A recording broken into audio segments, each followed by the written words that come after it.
ইউনূস আলাইহিস সালাতু ওয়াস সালাম মাছের পেটের ভিতরে 40 দিন ছিল গো। আমার মালিক মাছের পেটের ভিতরে এমন ভাবে ব্যথা শুরু করছে, এমন ভাবে ব্যথা শুরু করছে, মাছ সাগরের ভিতরে ব্যথার কারণে উগলাইতে উগলাইতে সাগরের পারে আইসা উগলাইয়া ইউনূস নবীরে ছেড়ে দিছে। আর ইউনূস নবী 40 দিন মাছের পেটের ভিতরে থাকার কারণে, ওখানে আলো নাই বাতাস না থাকার কারণে শরীরটা ক্লান্ত। আল্লাহ বলেন ইউনূস নবীর জন্য আমি যেখানে মাছে ওনারে ফালাইয়া দিছে সেই জায়গায় 2টা খেজুর গাছের ব্যবস্থা আল্লাহ করছে, লতা পাতার ব্যবস্থা করছে, রৌদ্র যেন না লাগে। খেজুরগুলা পেকে গেল, ওখান থেকে উনি ওইটা খাবে এমন শক্তি নাই, বসতে পারে না, দাঁড়াইতে পারে না, শুয়ে আছে। উপর থেকে পাকা পাকা খেজুর ওনার সামনে পড়ে, উনি খায়। নদীতে পানি, সাগরের পানি লবণাক্ত, আল্লাহ সেই পানিটা মিষ্টি পানি করে দিল। ইউনূস নবী পানি পান করে খেজুর খায়। আস্তে আস্তে ইউনূস নবী সুস্থ হওয়ার দিক দিয়ে আছে। আল্লাহ ওনারে পরিপূর্ণ সুস্থ করে দিলেন। আমার যুবক ভাইয়েরা, কঠিন থেকে কঠিন থেকে কঠিন থেকে একটা মুসিবত মাছের পেটের ভিতর থেকে বাঁচা যায়, কথা হয় না। কিন্তু আল্লাহ যদি চায় তাহলে সম্ভব আছে না নাই? ইউনূস আলাইহিস সালাতু ওয়াস সালাম কে আমার মালিক কঠিন মুসিবত থেকে উদ্ধার করছে গো। কঠিন মুসিবত থেকে ইউনূস নবীর আল্লাহ উদ্ধার করছে। কেন? শরণাপন্ন হইছে কার? আরো জোরে। আমরাও যদি মুসিবতে পড়ি, বলুন কার কাছে চাইবেন? কোন পীরের কাছে চাওয়া যাইব? কোন মাজারওয়ালার কাছে চাওয়া যাইব? কোন ফকিরের কাছে চাওয়া যাইব না? চাইতে হবে একমাত্র মালিকের কাছে। আপনি যদি পীরের কাছে চান, রাতের 2টার সময় আপনার পেটে ব্যথা, আপনি যদি বলেন বাবা তোমার দরবারে কেউ ফিরে না, খালি হাতে ঈমান থাকবো। রাতের 2টার সময় বাবা তোমার দরবারে কেউ ফিরে না, খালি হাতে, এমন স্লোগান দিলেন, অথচ বাবায় নাক ডেকে ঘুমায়, ঠিক নেই? আপনি মুসিবতে বাবায় ঘুমে, তাহলে বাবায় আপনার উপহার করবো কেমনে? মাজারওয়ালার কাছে চাইলেন, মাজারের কবরের মধ্যে আল্লাহ ইচ্ছা মতে বাড়াম দিতাছে, আপনি ডাকতেছেন মাজারওয়ালারে, মাজারওয়ালায় আছে জাহান্নামের আগুনে। বাস্তব না বাস্তব? এই জন্য শরণাপন্ন হতে হবে আল্লাহ।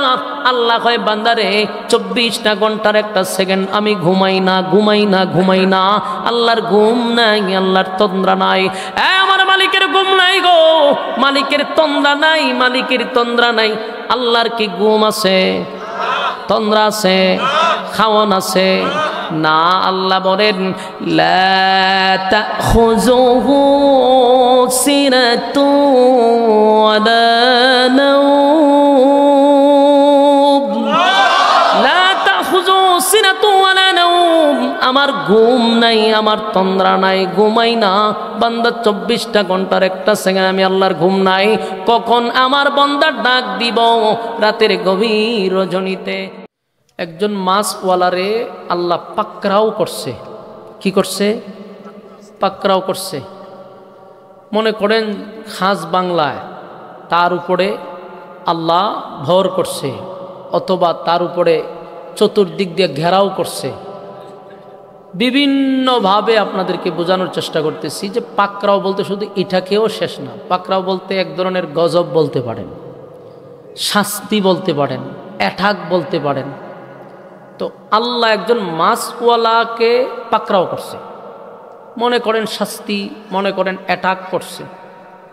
তো এই ঘটনাটা আল্লাহ এই আয়াতে তুলে ধরছেন। শুরুতে একটা শব্দ ইউজ করছে ওয়াজান্নুন, মাছওয়ালা, সাহিবিল হুদ, মাছওয়ালা। তো মাছওয়ালা কেন উপাধি দিল? যাকে আল্লাহ মাছওয়ালা বলে ডাক দিছে, উনি জীবনে মাছের ব্যবসাও করে নাই, মাছ চাষও করে নাই, কিন্তু আল্লাহ ওনারা বলছে মাছওয়ালা।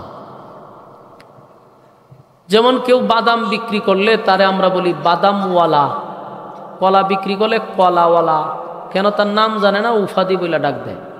ব্যান চালাইলে ব্যানওয়ালা, ঠিক না? সিএনজিওয়ালা।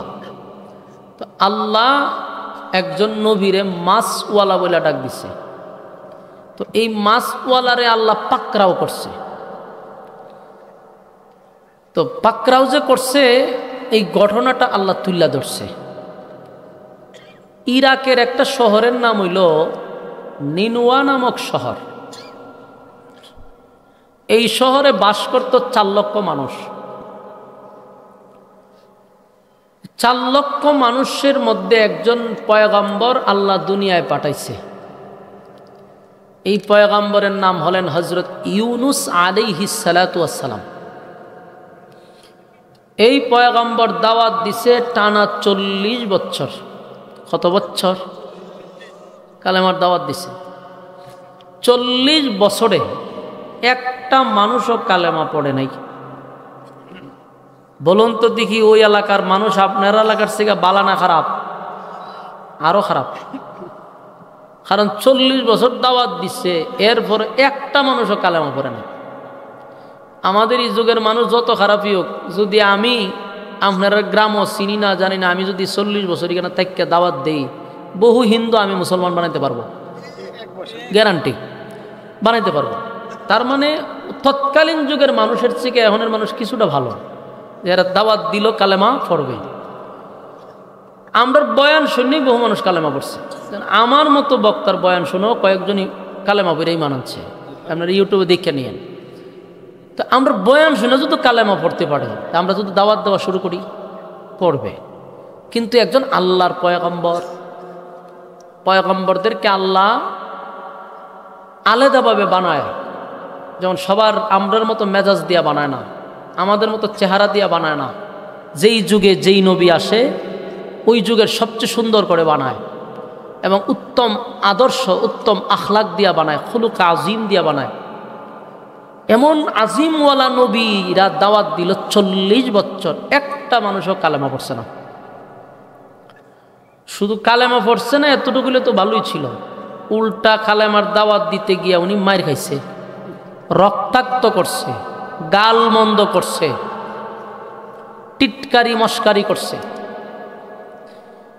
দাওয়াত দিতে দিতে এক পর্যায়ে বলল, আল্লাহ 40টা বছর দাওয়াত দিলাম, একটা মানুষও কালেমা পড়ল না, আমি এই জাতিরে আর কি করতে চাই? ভাই সাহেব এখানে কথা বললেন না। পড়ে আল্লাহ বলল, একটা কাজ করো, তুমি তোমার জাতিরে বলো যে আমি গজব দিব, তারা যেন সংশোধন হয়। ইউনুস নবী গিয়া বলল যে আপনারা যে আমার কালেমা পড়েন না, আল্লাহ গজব দিব। এরা উল্টা গজবের কথা বলার পরে তো ভয় পাওয়ার কথা, আতঙ্কে থাকার কথা, উল্টা এরা প্রশ্ন করে গজবটা আসবে কখন আসবে? টাইম জানো? ইউনুস নবী হয় না, টাইম তো আল্লাহ বলে নাই। তখন তারা হাসি তামসা শুরু করছে, গজব আইব টাইমই জানে না, এরকম আরো মানে টিটকারি মস্কারি শুরু করছে। তার মানে তাদের ভিতরে কোনো ভয় নাই। ইউনুস নবী বলল, আল্লাহ এদেরকে গজবের কথা বলছি, কিন্তু এরা উল্টা জিগায় আপনি গজব কখন দিবেন? ভয় তো পাই না, উল্টা এরা জিগায় যে গজব কখন দিবেন আপনি, এটা এরা জানতে চায়। শেষ পর্যন্ত আল্লাহ বলল, তুমি তাদেরকে বলো যে 3 দিন 3 রাতের ভিতরে গজব দিব। ইউনুস আলাইহিস সালাতু ওয়াস সালাম তার সম্প্রদায়ের কাছে গিয়া বলল, তোমরা তো গজবের দিন তারিখ চাইছিলা, আল্লাহ দিন তারিখ দিয়া দিছে, 3 দিন 3 রাতের ভিতরে গজব আসবে, অপেক্ষা করো। তারা বলল, ঠিক আছে আমরা অপেক্ষায় আছি। ইউনুস আলাইহিস সালাতু ওয়াস সালাম তাদেরকে গজবের কথা শুনাইয়া, ওনার বাচ্চা ছিল 2 জন, বিবি 1 জন, 3 জন, উনি 1 জন, 4 জন। 4 জন ব্যক্তি এই নিনুয়া নামক শহর ছেড়ে অন্য এক শহরে চলে গেছে। তো 1 দিন চলে যাওয়ার পরে, 2 দিন চলে যাওয়ার পরে রয়েছে আর 1 দিন 1 রাত।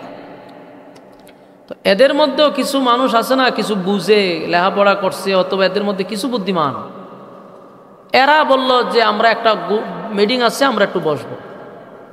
তো তারা সবাই এক জায়গায় বসে বলল, দেখো ইউনুস আমাদেরকে একত্ববাদী খোদার দাওয়াত দেয় 40 বছর ধরে।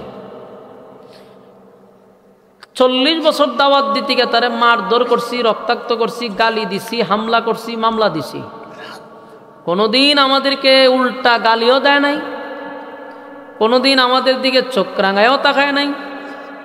নিজের খাইয়া দাওয়াত দিল, আমরা উল্টা মারলাম। গজবের ভয় দেখাইলো, আমরা তামসা করলাম। এতদিন যাওই করছে, তারিখ বলে নাই, কিন্তু এখন কিন্তু তারিখ বইলা দিছে যে আগামী 3 দিনের ভিতরে গজব আসবে। অলরেডি 2 দিন চলে গেছে, তাহলে বাকি আছে 1 দিন। তোমরা যেইভাবে মাস্তি করতেছ, মনে করো যদি গজব আসে তখন কি করবা? এদের মধ্যে একজন কথা তো ঠিক, যদি আয়সা পড়ে তখন কি করব? এটা নিয়ে একটু চিন্তিত ভাই। অপারেটর কই? ইকুটা হালকা কমান, বক্সে বাড়ান, রিভাব বাসায় রাখেন, ইকু কমান হালকা, ফ্যান্ডেলে সাউন্ড দেন, ওই যে বক্সে বাড়ান। এটা ওয়াজ তো ভাই, এখন বক্তব্য তো শেষ, বক্তব্য এত সাউন্ড লাগে না। এখন বক্তব্য দিতেছি না, আপনি ওয়াজ করতেছি, সাউন্ড বাড়ান। তো সম্মানিত শুধু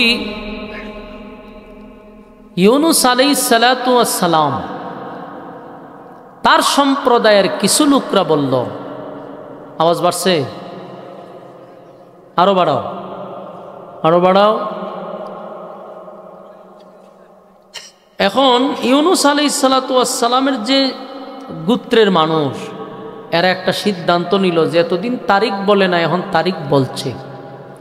যদি আসে গজব তাহলে আমরা কি করব? তো এদের মধ্যে আবার আরেকটু ভালো মানুষ, এদের মধ্যে একটু ভালো, কিছু স্টাডি করে সে উঠটা দাঁড়ায় বলল, শোনো, আমিও অতীতের বহু নবীদের ইতিহাস একটু পড়ছি, পইরা যা পাইলাম অতীতের নবীরাও এইভাবে গজবের দিন তারিখ দিত, দিলে পরে ওই এলাকায় উনি থাকতো না।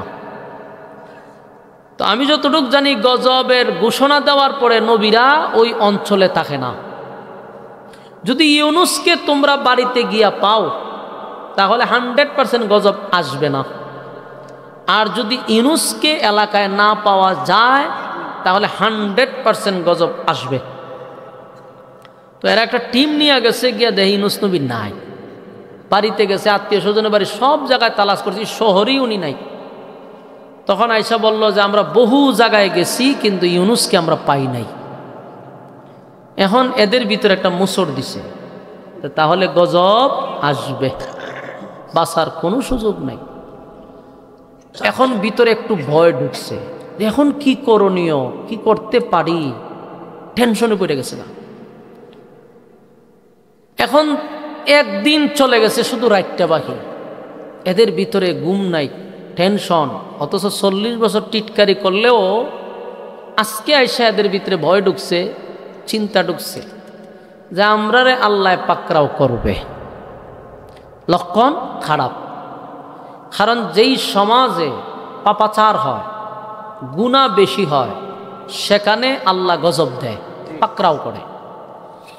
আপনারা শুক্রবারের ভূমিকম্পের ব্যাপারে জানেন, কিন্তু গতকালকের ভূমিকম্প অনেকেই জানেন না। 3টা ঝাঁকুনি দিছে গতকালকে, কথা বুঝতে চান? কয়টা ঝাঁকুনি? 3টা মারছে। এটা কিন্তু স্বাভাবিক মনে করেন না। প্রথম ভূমিকম্পটা হইল শুক্রবারে গোটা বাংলাদেশ, আর গতকালকে ঢাকাতে 3বার ভূমিকম্প হয়েছে। এটা কি সংকেত দিতেছে বুঝেন? রাসূলের হাদিস অনুযায়ী কিয়ামতের আগে ছোট ছোট ভূমিকম্প হবে। এই ভূমিকম্পগুলো ছোট হইলেও এত ভয়ানক হবে আমাদের জন্য যে লক্ষাধিক মানুষ ভূমিকম্পে মারা যাবে। ঢাকাতে যদি 9 মাত্রার ভূমিকম্প হয়, কয়েক লক্ষ না কোটি মানুষের কাছে মারা যাবে। কারণ সবচেয়ে বেশি ঘনবসতি হলো ঢাকা। যেইভাবে বিল্ডিংগুলা উঠছে ঢাকাতে, কোনো প্ল্যান নাই, কোনো কিছু নাই। 2 তালা করবার লেগে ঘুষ দিয়া করে এটা 10 তালা, যার এবিলিটি আছে 3 তালা, আর হ্যাঁ কইরা লাইটের 6 তালা। কোনো প্ল্যান নাই, কিছু নাই, বিল্ডিং আর বিল্ডিং ঢাকা শহরটার মধ্যে। যদি আল্লাহ এই ভূমিকম্প মারে, আহা, কত মানুষ যে বিল্ডিং এর নিচে ছাপা পড়ে থাকবে, উদ্ধার করতে করতে কঙ্কাল হয়ে যাবে, মানুষ হদিসও পাবে না। আর পুরান ঢাকায় যারা গেছেন, এরা যদি ময়ূর থাকে, এদের উদ্ধার করে আনার জন্য একটা বাইসাইকেলও ঢুকে না, এমন বাড়ি করছে, চিপা চাপা দিয়া ঢুকে। এই পরিস্থিতিতে আমরা 2 দিনে আপনারা কি বুঝলেন? এটা কিয়ামতের আলামত। পাপাচার বাড়ছে না কমছে? ইদানিং পাপ বেড়ে গেছে, আগের তুলনায় 1000 গুণ বেশি বাড়ছে। জেনা বেবিচার এত বাড়ছে, গুম খুন তো এখন পান্তাবাদ। ঘুম থেকে উঠতে যেমন মানুষ পান্তাবাদ খেলে যেমন সহজে খায়, মানুষ হত্যা করা, মানুষ মারা, জুলুম করা, চিন্তায় করা, ডাকাতি করা, বদমাশি করা, এটাও পান্তাবাদ হয়ে গেছে। কারটাকে দখল করব, কার মাইরা খেয়ে খাইব, এই চিন্তায় মানুষ এখন ব্যস্ত।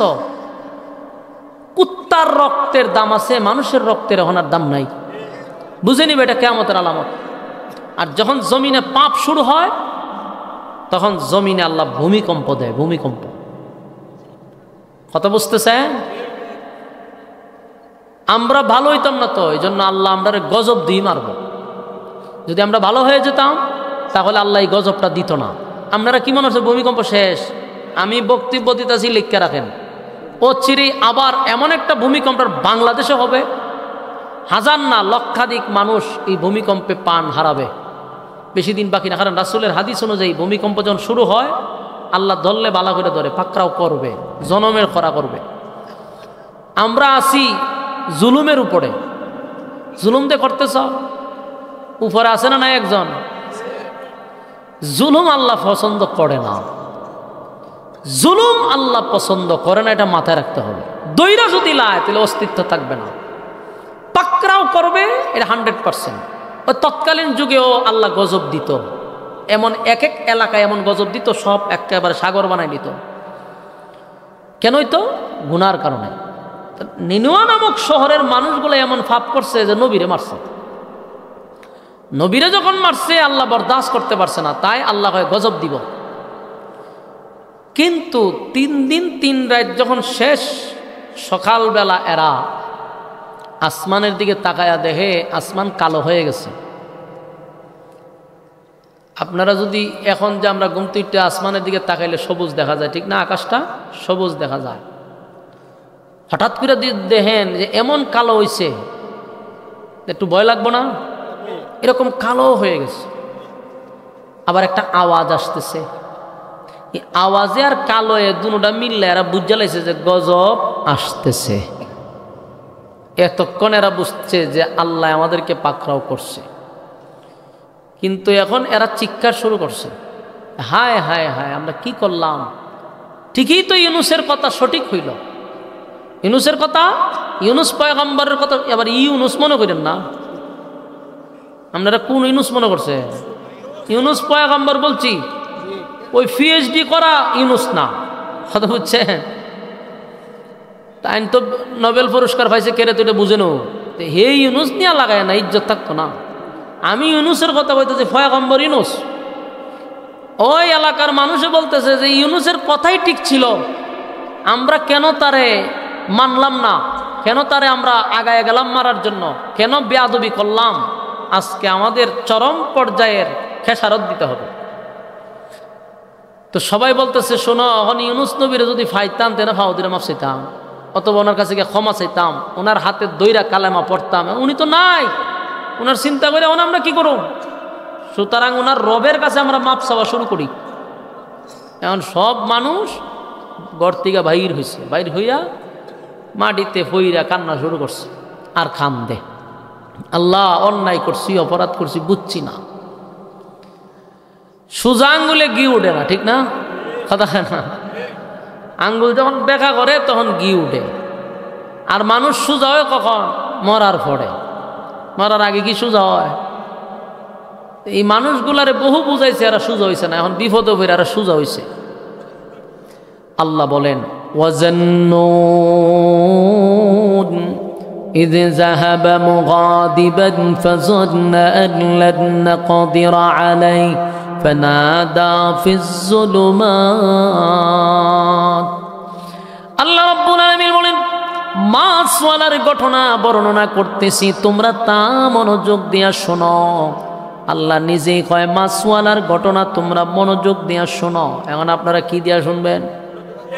আমার কথা নয়, আল্লাহ বলেন মাছওয়ালার ঘটনা মনোযোগ দিয়া শোনো।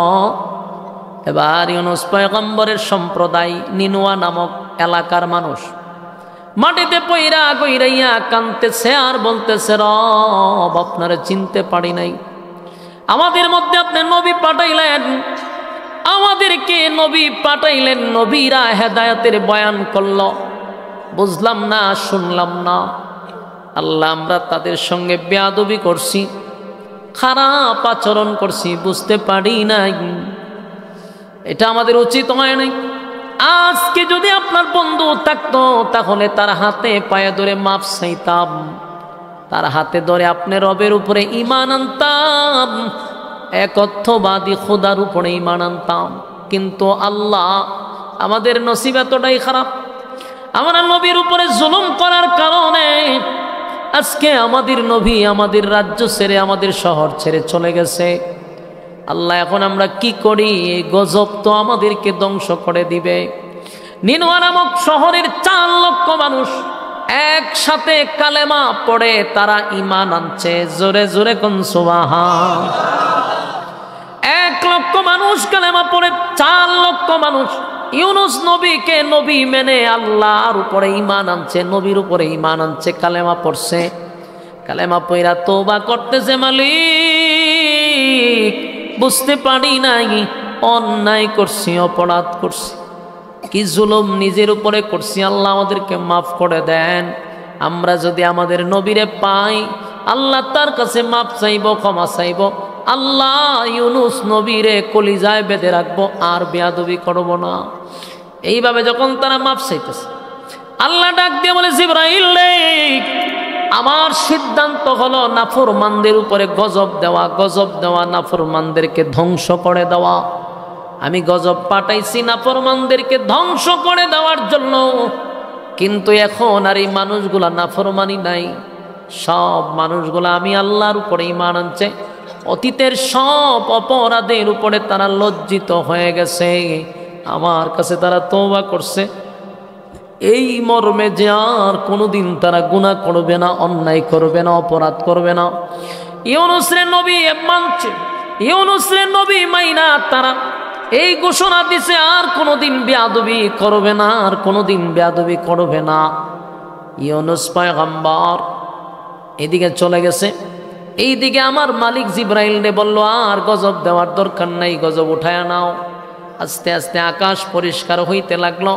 নিনুয়া নামক শহরের মানুষ তাকায়া দেখে আসমান পরিষ্কার হয়ে যাচ্ছে, বিকট আওয়াজটা আস্তে আস্তে কমে গেছে। তারা সেজদায় পরে কান্দে আর বলে, মালিক আমাদের কালেমা আপনি গ্রহণ করছেন, বুঝতে পারলাম আমাদের উপর থেকে গজব সরায় আনিছেন। এই কারণে ইউনুস আলাইহিস সালাতু ওয়াস সালাম, সাউন্ডটা কমাইছে কেন আবার? ইউনুস আলাইহিস সালাতু ওয়াস সালাম নিনুয়া নামক শহর থেকে দূর, বহুদূর চলে গেল। এইদিকে মানুষ কালেমা পড়ে ঈমান আনলো। ঘটনাক্রমে গজব আসে নাই। বলুন, তারা যে ঈমান আনছে, তারা যে কালেমা পড়ছে, খবর কি ইউনুস নবী জানে? ইউনুস নবী খবর জানে না, কারণ নবীরা যদি গায়েব জানতো তাহলে ঘটনাটা জানতো। কিন্তু এখান থেকে প্রমাণ করে ইউনুস নবী গায়েব জানতেন না, কোন নবী গায়েব জানতেন না। আমার যুবক ভাইরা, ইউনুস পয়গম্বর বিষয়টা জানতেন না। ইউনুস নবী মনে মনে আজকে গজব দিয়ে আমার শহর আল্লাহ ধ্বংস করে দিছে। ইউনুস নবীর ধারণা সব ধ্বংস হয়ে গেছে। কথা কি বুঝতেছেন? এই ওডাউডি কইরা না, আর 10 মিনিট ছেড়ে দিব, আমি ছেড়ে দিব। কথা বুঝতেছেন? না, আপনার কথায় তো আমার ওয়াজ চালালে হইতো না। আমার ওয়াজের সিস্টেম বাংলাদেশের ট্যাক্টার তেঁতুলিয়া ওয়াজ করি, যতক্ষণ ওয়াজ করি একটা শ্রোতা আমার লড়ে না। কিন্তু এখন লড়ার কারণ আছে তো, এখন কি আর ওয়াজের সময়? মানুষ দূর দূরান্ত থেকে আসছে, মধুপুর থেকে আসছে, ওই আপনার ধনবাড়ির থেকে আসছে। এরা কি আপনার রাতের 12টা পর্যন্ত বসে থাকবো? এখন তো বক্তা ওয়াজ শেষ করার কথা, সবাই যাওয়ার কথা। এখন আপনি বসাইছেন, মানুষ দূরে যারা আসছে এরা তো যাইতেই হবে বাধ্যতামূলক। এদের কাটকাইবেন কিভাবে? যাদের বাড়ি ঘর আছে না, আপনার এখানে রাতের 12টার পরে বসে থাকবো নাকি? বসেন, বেশি সময় না, আমিও বিরক্ত করবো না, এই কয়েক মিনিট শেষ, একটু বসেন। উঠলে আমি যে কথা বলতে আমারও তো খারাপ লাগে। হবিগঞ্জ থেকে আমি মাঠের ই সাইড মাইট খালি দেখতাম কেন রাতের 12টার পরে? আমি তো বয়ান করুম, এতক্ষণ পর্যন্ত পুরোটা ভর্তি থাকার কথা। আমার 10টায় দিতেন, 10:30 উড়াইতেন, তাও তো পুরো প্যান্ডেল খানা খানা ভর্তি থাকার কথা। কারণ মানুষ বক্তার আকর্ষণে আসে, এটা মাথায় রাখবেন। মানুষ বক্তার আকর্ষণে আসে, কারণ বক্তা ব্যক্তিগত কথা নয়, কোরআন থেকে কথা বলে, কোরআনের আকর্ষণ, ব্যক্তির মহব্বত, দুইটা মিলে শ্রোতা আসে। বাদ দিয়া বক্তা বাদ দিয়ে এমনি একটা পোস্টার করেন না, 10 জন মানুষ যদি আসে জীবনে ওয়াজ করতাম না। কথা এতটুকু বললাম, মনোযোগ দিয়ে শুনেন। উঠতেন না, উঠলে আমারও ওয়াজ করতাম খারাপ লাগবে। আমি জানি আপনারা জরুরত আছে, এখন রাতের 12টা বাচ্চা যাইতে গেছে, কিন্তু 10টা মিনিট বসেন, আমার কিছু কথা বলতে দেন, শেষ করে নিতেছি, বসেন। তো নিনওয়া নামক শহরে যে ঘটনাটা ঘটছে, এটা কি ইউনুস নবী জানে? জানে না। উনি ভাবতেছে এতক্ষণে নিনওয়া নামক শহরের মানুষ সব শেষ, গজব দিয়ে আল্লাহ সব ধ্বংস করে দিছে, আমি কিছুদিন পরেই আবার শহরে গিয়ে দেখবো পরিস্থিতিটা কি। কিছুদিন পরে নিনওয়া নামক শহরের একজন লোক গেছে ইউনুস নবী যেই শহরে বসবাস করতেছে ওই শহরে। এই লোকটা ইউনুস নবীর চিনে নাই, মনে করেন ইউনুস নবী মুখ ঢাকিয়া দাঁড়ায় দিচ্ছে, কিন্তু লোকটারে দেখছে যে এটা আমার শহরের মানুষ। ইউনুস নবী তার কাছে গিয়া বলল, আপনি কোথার থেকে আসছেন? আমি অমুক শহর থেকে আসছি। না, এমুক শহর তো থাকার কথা না, শহর তো ধ্বংস হয়ে যাওয়ার কথা। কারে আপনি এটা কি কন? আমি না এখন খালি শহর থেকে আসলাম, শহর তো শহরের মতো রয়েছে, মানুষ তো মানুষের মতোই আছে, আমি খালি গতকালকে আসছি। ইউনুস নবীর মাথা হ্যাং হয়েছে, ঘটনাটা কি? আল্লাহ নিজে আমারে কইল ধ্বংস কইরা দিব, ধ্বংস তো হয়ে গেছে আমি ভাবছি, হেদি কয় ধ্বংস হয়েছে না। কিন্তু এই লোকই কথা কয় না যে এলাকার সব মানুষ ইমান আনছে। তো ইউনুস নবী বুঝ জ্বালায় যে ইমান আনছে, এই কারণে আল্লাহ বাঁচাই দিছে। হে আর এই কথা কইছে না, ইউনুস নবী টেনশনও করে আছে না, যেহেতু দেশ ধ্বংস হয়েছে না, আমি যদি হনি দেশও যাই, এতদিন তো আমি এদেরকে গজবের দিন তারিখ বলি নাই, এমনি গজবের কথা কইছে আর আমার মারছে ধরছে। আর দিন তারিখ দিয়া যেহেতু গজবের কথা কইছি, গজব আসছে না, এখন তো আমার এরা জিন্দেই মেরে লিব। ইউনুস নবী কইতাছে খারাপের খারাপ, আমি গেলে আমার জিন্দা মেরে লিব, সুতরাং আর যাইতামই না শহরে। যেহেতু আল্লাহ ধ্বংস করছে না, আর গজবের দিন তারিখ দেওয়ার পরও গজব আসছে না, এই মানুষগুলো আর জীবনে গজবের ব্যাপারে ভয়ও পাবে না, আর আমি গেলে আমার মাইরি লেব। এখন এটা উনার ধারণাও ঠিক আছে, কারণ যদি এরা ইমান না আনতো আর আল্লাহ যদি এমনি গজব না দিত, তো ইউনুস নবী মাইরি লেল যে গজবের তারিখ দিয়ে গজব হয়েছে না, তুমি কোনো নবী না। এই দিকে তো ঘটনা আরেকটা করছে, ইউনুস নবী এই ব্যাপারে অবগত না, তাই ইউনুস নবী চিন্তা করলো যে সব বনাশ, আমি দেশেই থাকতাম না, এই জাতিতে তো আমার ফায়তা ধরে লই জীবনে মেরে লিব। উনি সিদ্ধান্ত নিল এই শহর তো দূরের কথাই, দেশেই থাকতাম না। উনি একটা সিদ্ধান্ত নিয়েছে যে আমি বিদেশ চলে যাব। খুব মনোযোগ দিয়ে শুনেন, বিদেশ যে চলে যাবে সিদ্ধান্ত নিয়েছে, এটা কি আল্লাহর সিদ্ধান্ত না ওনার ব্যক্তিগত সিদ্ধান্ত। তো ব্যক্তিগত সিদ্ধান্তটা আল্লাহর কাছে পছন্দ না, কারণ উনি একজন আল্লাহর পয়গম্বর, আল্লাহ ওহী পাঠাবে, সিদ্ধান্ত দিবে, উনি কাজ করবে, এটা হলো সিস্টেম। কিন্তু উনি আল্লাহর সিদ্ধান্তের আগেই নিজে একটা সিদ্ধান্ত নিছে যে আমি দেশে থাকবো না, বিদেশ চলে যাব। উনি করলো কি, ওনার 2 ছেলে আর ওনার স্ত্রীকে লইয়া দেশ ছেড়ে বিদেশ যাওয়ার জন্য রোয়ানা দিয়া দিছে। উনি মনে করছে ওনারে আল্লাহ পাকড়াও করবে না, উনি মনে করছে ওনার আল্লাহ পাকড়াও করবে না। এই কথাটা আল্লাহ কোরআনে বলছেন, ওয়াজান্নুন ইয যাহাবা মুগাদিবান ফাযান্না আন লান নাকদিরা আলাইহি।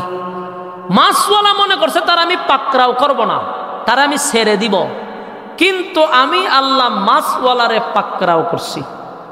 আমি মাসওয়ালারে কথা কইন, একটু কথা কইন, পাকড়াও করছি। কারণ মাসওয়ালা ব্যক্তিগত সিদ্ধান্ত নিছে, আমার সিদ্ধান্তের অপেক্ষা না করে নিজে সিদ্ধান্ত নিয়ে নিছে।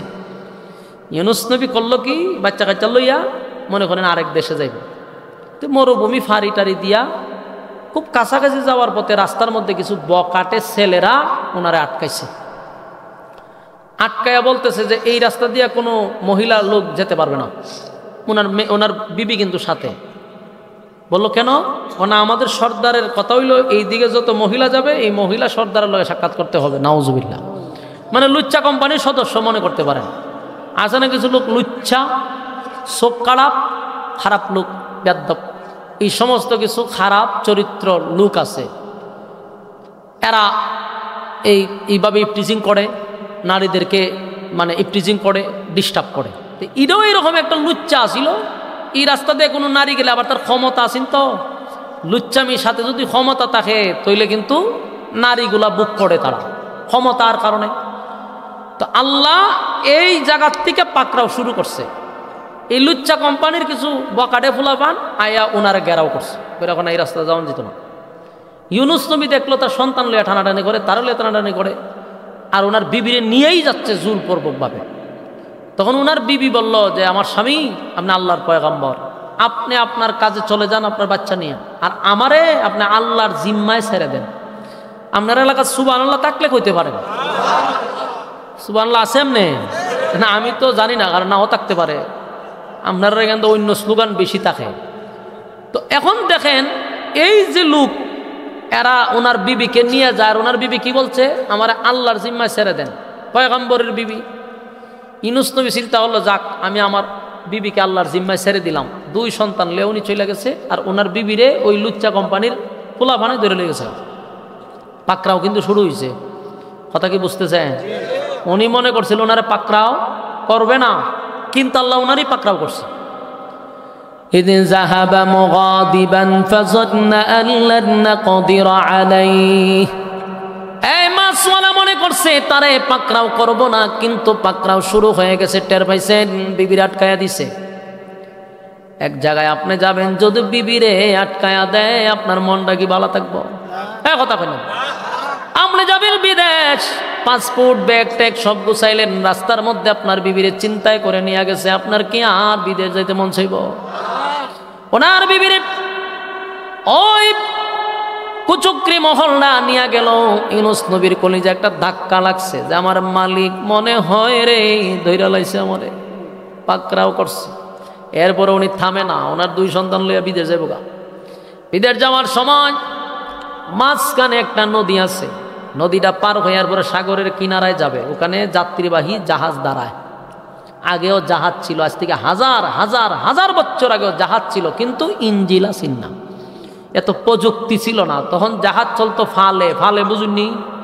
হাবল লাগাইয়া দে, বাতাসে যেদিকে নেয়, ওই সময় ই সিস্টেম ছিল। তো যাত্রীবাহী জাহাজ সাগরের পাড়ে দাঁড়ানো, সাগরে যাইতে গেলে নদী ফাইরিয়া যেতে হয়। আর নদী ফাইরিতে তখন কিন্তু আমাদের এই পদ্মা সেতু ছিল না, যমুনা সেতুও ছিল না, তখন সাঁকুও ছিল না।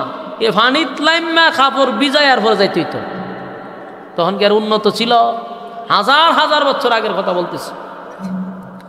ইউনুস আলাইহিস সালাতু ওয়াস সালাম 2টা সন্তানরে লইয়া যখন নদী পার হবে, নদীতে পানি ছিল না, সর্বোচ্চ আঁটু পর্যন্ত পানি। উনি চিন্তা করলো, আগে ছোট সন্তানটারে ওই পারে নিয়ে আসি, পরে বড় সন্তানটারে নিয়ে যাব। বড় সন্তানটারে নদীর এক পারে রাইকা আরেক পারে ছোট সন্তানটারে নিয়ে নদীতে নামছে। নদীতে পানি নাই, কম পানি।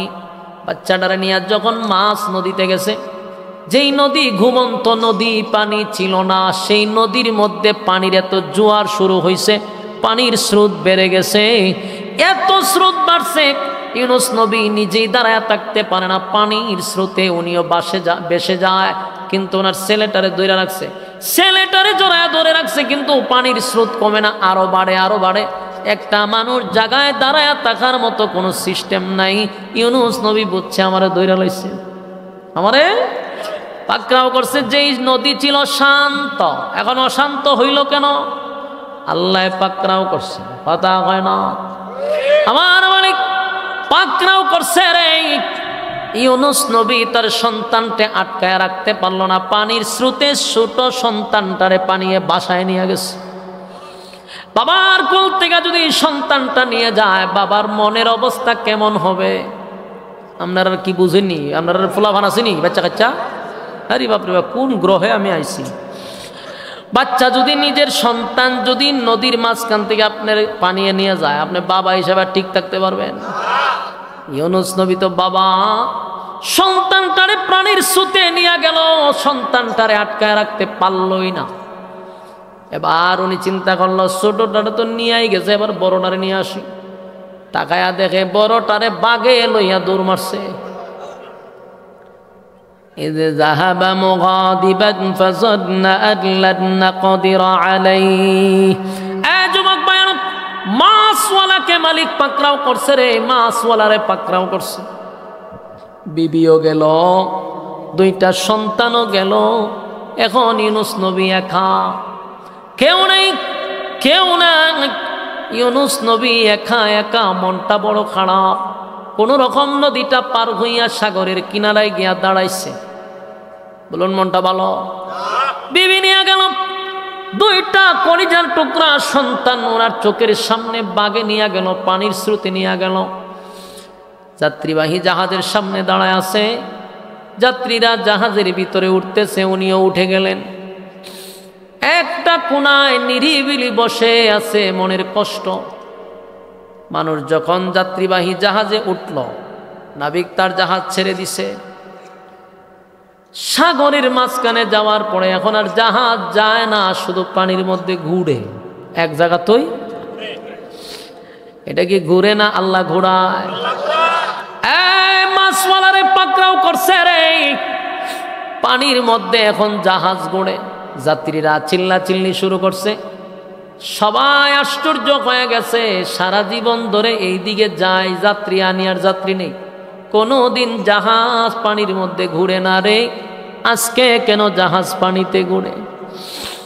ইউনুস নবী মনে মনে বুঝতে পারছে আমার মালিক আমারে পাকড়াও করছে।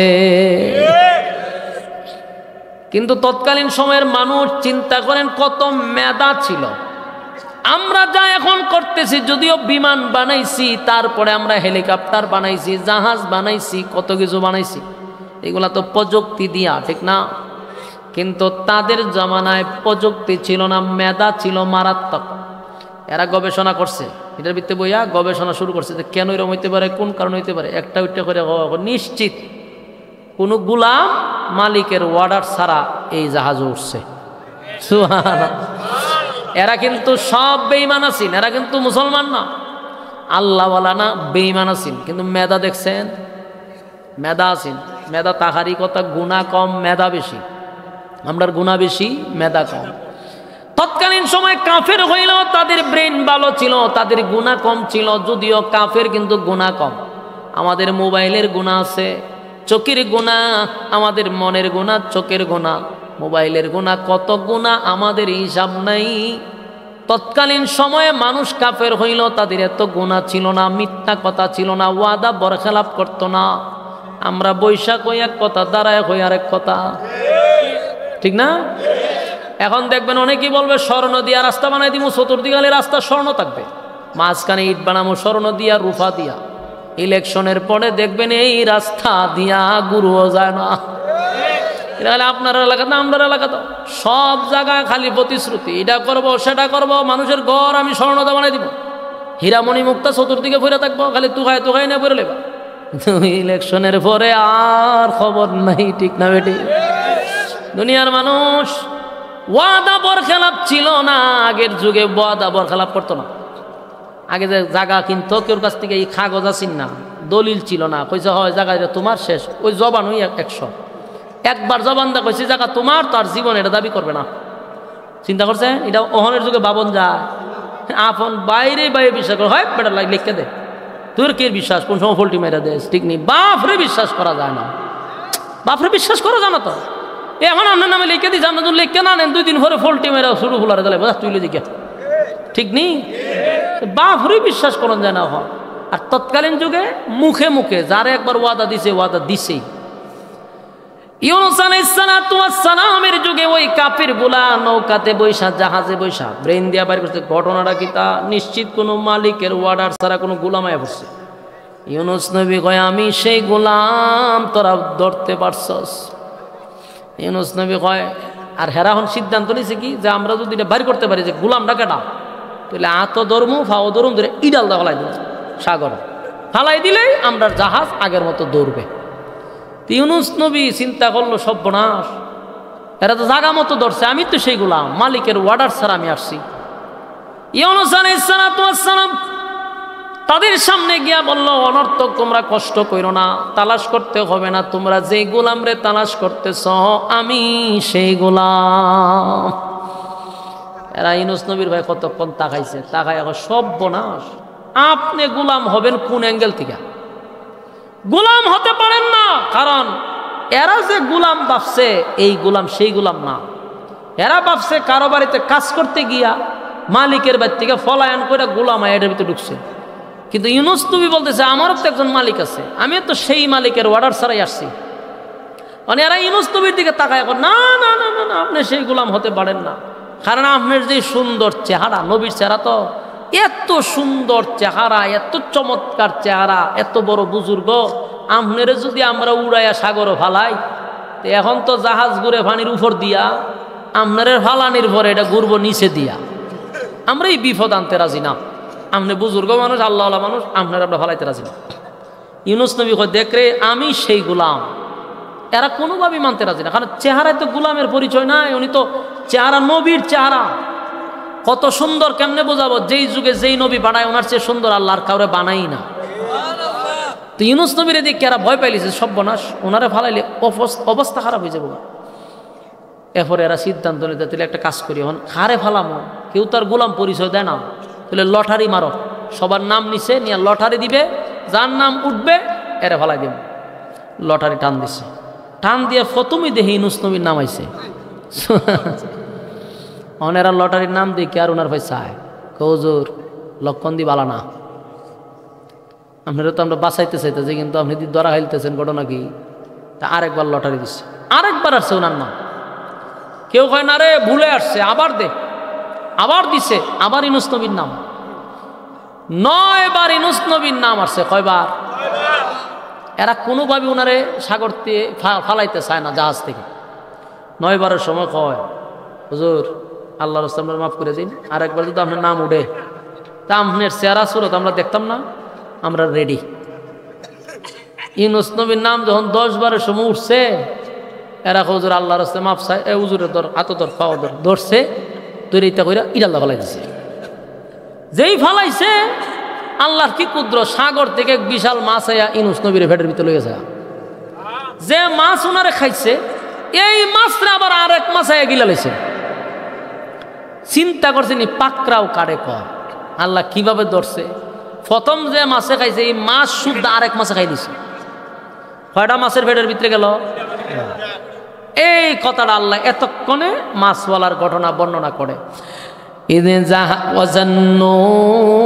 إذ ذهب مغاضبا فظن أن لن نقدر عليه فنادى في الظلمات أن لا إله إلا أنت سبحانك إني كنت من الظالمين।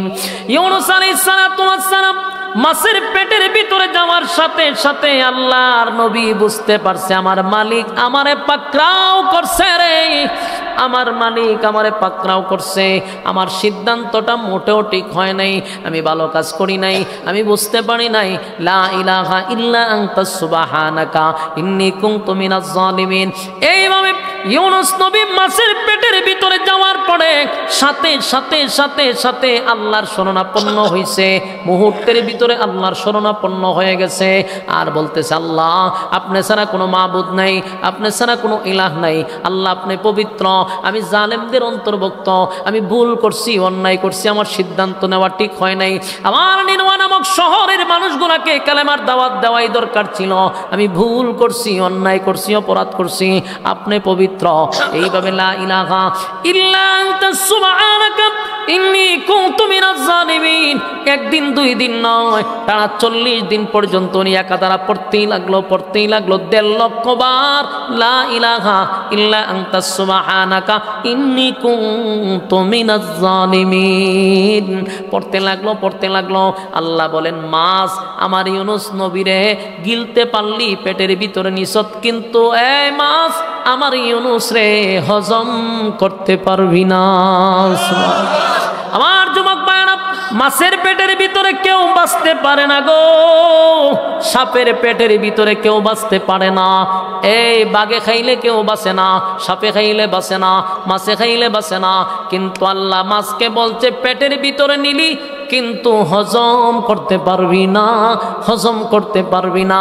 আমার যুবক ভাইরা, এখানে যেই জিনিসটা শিক্ষা নেওয়ার দরকার সেটা হলো ইউনূস পয়গম্বর মাছের পেটের ভিতরে যাওয়ার সাথে সাথে বুঝতে পারছে আমার মালিক আমারে পাকড়াও করছে, অন্যায়টা আমার, অপরাধটা আমার, আমি নিজের দোষ স্বীকার করে নিচ্ছি, জালেমদের অন্তর্ভুক্ত হয়ে গেছি। আল্লাহ আপনি ছাড়া কোনো মাবুদ নাই, আপনি ছাড়া কোনো ইলাহ নাই, আপনি পবিত্র, আপনি পবিত্র। আল্লাহর দরবারে লা ইলাহা ইল্লা আনতা সুবহানাকা ইন্নী কুনতু মিনাজ জালিমিন, লা ইলাহা ইল্লা আনতা সুবহানাকা ইন্নী কুনতু মিনাজ জালিমিন। পড়তে লাগলো কতদিন? 40 দিন। 40 দিন একা দ্বারা পড়তে লাগলো। আল্লাহ ডাক দিয়া ইউনূস বিপদে পড়ে, মুসিবতের মধ্যে পড়ে সর্বপ্রথম শরণাপন্ন আমি আল্লাহর হইছে রে। আমার ইউনূস সাথে সাথে আমার শরণাপন্ন হয়ে গেছে, আমার কাছে মাপ চায়, আমার কাছে সাহায্য চায়। আমি ইউনূসের বক্তব্য শুনছি। ফাস্তাজাবনা লাহু ওয়া নাজ্জাইনাহু মিনাল গাম্মি।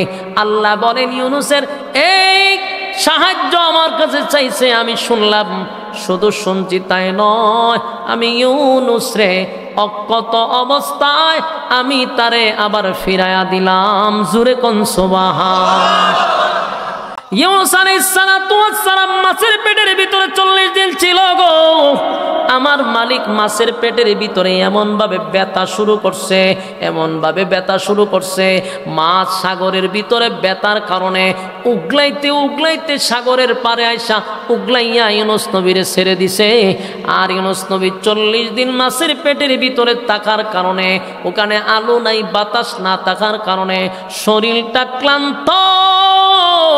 আল্লাহ বলেন ইউনূস নবীর জন্য আমি যেখানে মাছে ওনারে ফালাইয়া দিছে সেই জায়গায় 2টা খেজুর গাছের ব্যবস্থা আল্লাহ করছে, লতা পাতার ব্যবস্থা করছে, রৌদ্র যেন না লাগে। খেজুরগুলা পেকে গেল, ওখান থেকে উনি ওইটা খাবে এমন শক্তি নাই, বসতে পারে না, দাঁড়াইতে পারে না, শুয়ে আছে। উপর থেকে পাকা পাকা খেজুর ওনার সামনে পড়ে, উনি খায়। নদীতে পানি, সাগরের পানি লবণাক্ত, আল্লাহ সেই পানিটা মিষ্টি পানি করে দিল।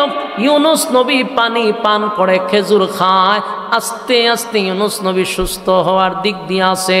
আল্লাহ ওনারে পরিপূর্ণ সুস্থ করে দিলেন। আমার যুবক ভাইয়েরা, কঠিন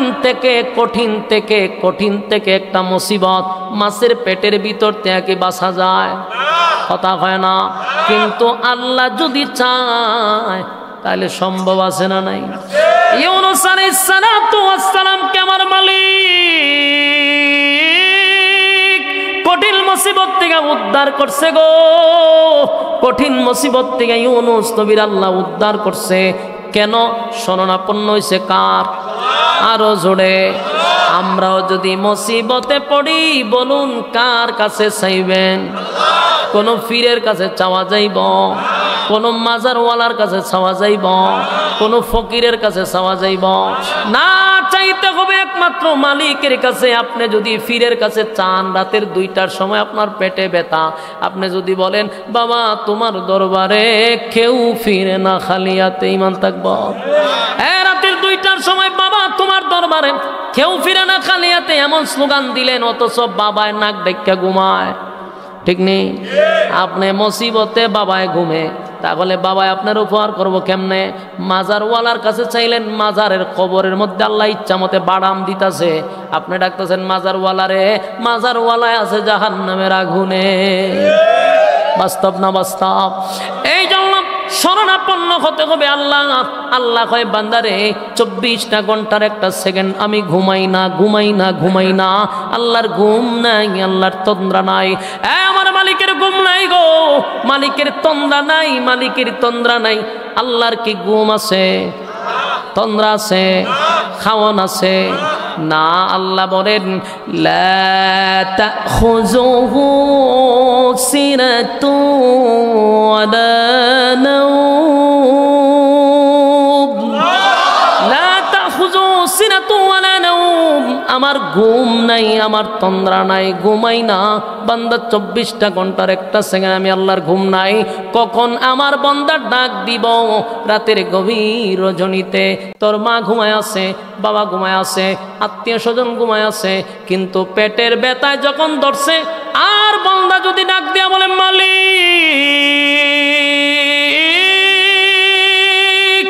আমার পেটে ব্যথা ধরছে গো, আমার মালিক যদি তখন ঘুমায় বন্দার পেটের ব্যথাকে ভালো করে দিবে। তাই আল্লাহ বলেন আমি ঘুমাই না শুধু বান্দা তোর ডাকের জবাব দেওয়ার জন্য। তাই আমরা মুসিবতে পড়লে মালিকের শরণাপন্ন হব। আল্লাহ বলেন যদি বান্দা আমার ডাক দেয় আমি বন্দার ডাকে সাড়া দেই, কিন্তু আফসোসের ব্যাপার হলো বহু মানুষ বিপদে পড়লে আল্লাহরে ডাকার আগে মারে ডাক দেয়, বাবারে ডাক দেয়। ঠিক না? আমার যুবক ভাইরা, আল্লাহ কিন্তু শেষে একটা কথা বলছে, ওয়াকাযালিকা নুজিল মুমিনিন। এই আয়াতের ব্যাখ্যা হলো ওয়াকাযালিকা নুজিল মুমিনিন। আল্লাহ কয় শুধু ইউনুস নয়, কিয়ামত পর্যন্ত যত মুমিন মুমিনাত আছে, যত মানুষ আছে, তারাও যদি মুসিবতে পড়ে রে আমি আল্লাহর শরণাপন্ন হয়, ওয়াদা দিলাম ইউনুসের মতো আমিও তাদেরকে উদ্ধার করব। আমার যুবক ভাইরা, ইউনুস নবী যখন সুস্থ হওয়ার দিকে সুস্থ হয়ে গেল, সুস্থ হওয়ার পরে বুঝতে পারছে বিশাল একটা পরীক্ষা গেছে ইউনুস নবীর উপরে। ঠিক না? বিশাল একটা পরীক্ষা গেছে রে, ইউনুস নবীর উপর দিয়া পরীক্ষা গেছে। 40টা দিন মাছের পেটের ভিতরে, এটা কি সাধারণ কথা? বিবি হারাইল, 2টা সন্তান হারাইল, সব হারাইয়া নিজেও মাছের পেটের ভিতরে। তাই আল্লাহ ইউনুস নবীর নাম দিছে নুন ওয়াজান্নুন মাছওয়ালা সাহেবুল হুদ। হুদ শব্দের অর্থ মাছ, মাছওয়ালা, মাছওয়ালা, মাছওয়ালা। কারণ মাছের পেটের ভিতরে ছিল কতদিন, তাই ওনারে মাছওয়ালা বলে ডাক দিছে। সুস্থ হয়ে গেছে, এবার উনি সিদ্ধান্ত নিছে, না যা করছি অন্যায় করছি, অপরাধ করছি, আমার মালিকের হুকুম ছাড়া ব্যক্তিগত সিদ্ধান্ত নিয়া দেশ ছাইরা বিদেশ যাওয়াটা আমার দ্বারা হয় না। আমার মালিক আমার উপরে বেরাজ হয়ে গেছে, বেজার হয়ে গেছে, তাই তো মালিক আমারে পাকড়াও করছে। আমি অন্যায় করছি। তবে সিদ্ধান্ত হযরত ইউনুস নবী নিছে, আমি আবার নিনুয়া নামক শহরে যাব, আবার কালেমার দাওয়াত দিব। তারা যদি আমাকে হত্যাও করে তারপরও কালেমার দাওয়াত বন্ধ করব না। ইউনুস নবী এখনো জানে না নিনুয়া নামক শহরের মানুষগুলা কালেমা পয়রা ঈমান আনছে। কিন্তু ওনার সিদ্ধান্ত ঠিক আছে, ওনার সিদ্ধান্ত হলো আমি নিনুয়া নামক শহরে যাব, সেখানে গিয়া কালেমার দাওয়াত দিব। উনি আস্তে আস্তে সব কিছু রেডি করছে, কইরা 2 চোখ দিয়ে দিকে যায় নিনুয়া নামক শহরের দিকে রওনা দিছে। হাঁটতে হাঁটতে হাঁটতে উনি একটা জায়গায় গেলেন, পাহাড়ের এলোমেলো জায়গা দিয়া ওই নদী দিয়া যাওয়া শুরু করছে। হঠাৎ করে পিছন দিক দিয়ে একজন লোক ডাক দেয়, গো আল্লাহর পয়গম্বর একটু দাঁড়ান। সুবহানাল্লাহ। ইউনুস আলাইহিস সালাতু ওয়াস সালাম আশ্চর্য হয়ে গেছে রে, 40টা বছর আমি কালেমার দাওয়াত দিলাম গো, কেউ আমারে কোনোদিন আল্লাহর পয়গম্বর বলে ডাক দিল না। নবী বলে কেউ আমারে ডাক দেয় নাই, নবী বলে কেউ বিশ্বাস করে নাই। আজকে খেরে আমারে নবী বইলা ডাক দেয়। তাকায়া দেখে একজন মাছওয়ালা, বলতে উনি হলেন অরিজিনালি মাছের ব্যবসা করে, নদীতে মাছ ধরে এমন একজন ব্যক্তি ইউনুস নবীর সামনে দাঁড়ায়া বলে, ওগো আল্লাহর পয়গম্বর, আপনার জন্য একটা সুসংবাদ আছে, আসুন আমার সঙ্গে। ইউনুস নবী বলল, আমি যে আল্লাহর পয়গম্বর তুমি কেমনে বুঝলা? বলে আমি জানি না, আমারে একজন জানায়া গেছে আপনি আল্লাহর পয়গম্বর। এবার ইউনুস নবীর সামনে নিয়ে গেল আর বলল, হুজুর আপনি দাঁড়ান, দৌড়ায় ঘরে গেছে, গিয়া ইউনুস নবীর সামনে দাঁড় করাইছে। ইউনুস নবীর যে ছোট ছেলেটা পানির স্রোতে ভেসে গেছিল, সেই ছেলেটারে বাবার সামনে দাঁড় করাইছে। চিৎকার দিয়া কোন সুবহান। ইউনুস নবী আশ্চর্য হয়ে গেল, আমার কলিজার টুকরা সন্তান তো পানির স্রোতে ভেসে গেছিল, আমার সন্তানরে কোথায় পাইলা, কোন জায়গায় পাইলা, কেমনে পাইলা? বলে আমি জানি না, আমার কাছে একজন এই সন্তানটা দিয়া বলছে এই সন্তান হলো একজন আল্লাহর পয়গম্বরের, সাবধান বেয়াদবি করবি না, সন্তানটা নবীর কাছে ফিরাইয়া দিবি। এখন আমি যে সাগরের পারে প্রতিদিন আপনাকে তালাশ করি গো, কিন্তু আপনাকে পাওয়া যায় না। আপনার চেহারা দেখে বুঝতে পারছি আপনি আল্লাহর সুন্দর মানুষ, আমার জিন্দিগিতে কোনোদিন দেখি নাই। আল্লাহর পয়গম্বর, এই আপনার সন্তান। চলো ছোট ছেলেটারে বাবা কোলে লইয়া চুমো দিছে। বলুন তো দেখি, হারানো সন্তান যদি কেউ ফিরে পায়, খুশি না বেজার? এটা কেমন খুশি, কেমন খুশি আমি আপনি ওয়াজ করে বোঝানো যাবে না। সন্তান হারায়া যাওয়ার পর আবার যদি বাবা ফিরে পায় রে, কত যে আনন্দ, কেমনে বুঝায়, এটাকে বোঝানো যায়? আর যুবক ভাইয়েরা, ইউনুস পয়গম্বর ছেলেটারে কাঁধে লইয়া আনন্দে বুকটা ভরে গেছে, সামনের দিকে আগাইতেছে। হঠাৎ করে দেখে একজন কাটুরিয়া পাহাড়ের উঁচু টিলার থেকে দাঁড়ায়া বলে, ওগো আল্লাহর পয়গম্বর একটু দাঁড়ান। সুবহান। ইউনুস নবী আমার আশ্চর্য হইল, 40 বছর আমি কালেমার দাওয়াত দিলাম রে, কেউ আমারে কোনোদিন আল্লাহর পয়গম্বর বলে ডাক দিল না, কেউ ডাক দিল না। আজকে আমারে গাছের পাহাড়ের উপর থেকে ডাক দেয়, ওই নদীর কিনারের থেকে ডাক দেয়। উনি দৌড়ায় গেলেন, এ কাঠুরিয়া, আমি যে আল্লাহর পয়গম্বর, কেমনে বুঝলি, কেমনে বুঝলি? কাঠুরিয়া বলে, হুজুর আমি বুঝি নাই, আমারে বুঝাইয়া দেওয়া হয়েছে, আপনি একটু দাঁড়ান, এই সন্তানটা যদি আপনার হয়, এটার একটা কফি আছে আমার কাছে। সুবহানাল্লাহ। দৌড়াইয়া বাড়িতে গিয়া ওনার বড় সন্তানটারে ওনার সামনে দাঁড় করাইছে। চিৎকার দিয়া কোন সুবহান। এবার ইউনুস নবী তার বড় ছেলেটারে পাইয়া আশ্চর্য হয়ে গেছে, কাটুরিয়া রে, আমার এই ছেলেটারে বাগে নিছিল, বাগের মুক্তি কেমনে ফিরত পাইলি? আমার ছেলে আমার কাছে কেমনে আসলো? বলে, নবী গো, এটা বাঘ ছিল না, যদি ভাগই হতো কথা কেমনে কয়?